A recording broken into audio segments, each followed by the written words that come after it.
Ester अध्याय 5।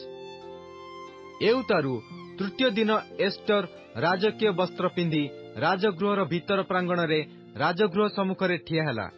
सेही समय राजा राजगृह गृहद्वार सम्मुखरे राज सिंहासन उपरे उपविष्ट थिला।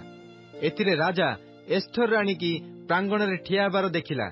पुणी एस्टर राजार दृष्टि अनुग्रह पाइबारु राजा एस्टर प्रति अपना हस्तस्थित सुवर्ण दंड बढ़ाइला।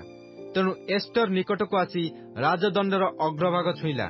पुणी राजा ताहाकु पचारला, आग एस्टर राणी, तुम्भर की बांछा ओ की प्रार्थना? अर्धक राज्य पर्यंत हेले हे ताहा तुम्भकु दत्त हेब। एस्टर उत्तर कला, जेबे महाराजांक दृष्टि भल दिसे तेबे मु आपणक पई जेउ भोज प्रस्तुत करियछि, महाराज ओ हामन आज सेही भोजकु आगमन करंतु। एथिरे राजा कहिला, एस्टर कथानुसारे शीघ्र कर्म करिया पई हामन को कुह। अनंतर राजा ओ हामन एस्टर प्रस्तुत भोजकु आसिले। एथिरे राजा भोजरे द्राक्षारस पान करिया बेले एस्टर को कहिला, तुम्भर निवेदन कौन? ताहा तुम्भकु दत्त हेब। पुणी तुम्भर प्रार्थना कौन? अर्धक राज्य पर्यंत हेले ताहा सिद्ध हेब। तहिरे एस्टर उत्तर देला, मोहर निवेदन ओ प्रार्थना एही, मु जेबे महाराजांक दृष्टि अनुग्रह पाइअछि, पुणी मोहर निवेदनीय विषय हेबाकू ओ प्रार्थना सिद्ध करियाकू जेबे महाराज तुष्ट हुअंती, तेबे मु जेउ भोज आपण मानक निमंते प्रस्तुत करिबी, तहिकी महाराज ओ हामन आसंतु, मु काली महाराजांक आज्ञानुसारे कहिबी। तहिरे सेही दिन हामन आनंदित ओ हृष्टचित होई बाहरकू गला। मात्र हामन राजद्वार रे अपना सम्मुखरे मर्दखयकू उठी ठिया न हेबार कियबा प्रणाम न करिवार देखि से मर्दकय विरुद्धरे क्रोधरे परिपूर्ण हेला।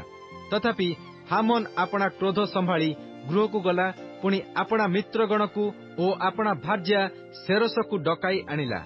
आउ हामन अपना धन ओ ऐश्वर्यर कथा ओ बहु संतान मानक कथा ओ राजा की रूपे ताहार पद वृद्धि करियछंती ओ की रूपे ताहाकू अपना अधिपति मानक ओ दास मानक उपरे आसन देइयछंती, एही सब विषय सेमानकू सुनाइला। हामन आहुरी कहिला, एस्टर राणी अपना प्रस्तुत भोजकू मो बिनु आउ काहाकू राजांक संगे जिबाकू देई नाहंती।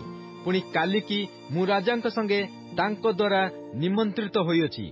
मात्र जे पर्यंत मु जिहुदीय मर्दखयकू राजद्वार रे बसिबार देखुथिबी, से पर्यंत एही सबुरे मोहर किछि फल नाही। तेणु ताहार भार्या सेरस ओ मित्र समस्ते ताहाकू कहिले, 50 हाथ उच्च एक फांसी काट प्रस्तुत करा जाऊ। पुणी मर्दखयकू तहिरे फांसी देबा पई काली प्रातः काले राजांकू कुह। तहि उतारू हृष्टचित होई राजांक सहित भोजकू जाओ। एही कथारे हामन संतुष्ट होई सेही रूप फांसी काट प्रस्तुत कराइला।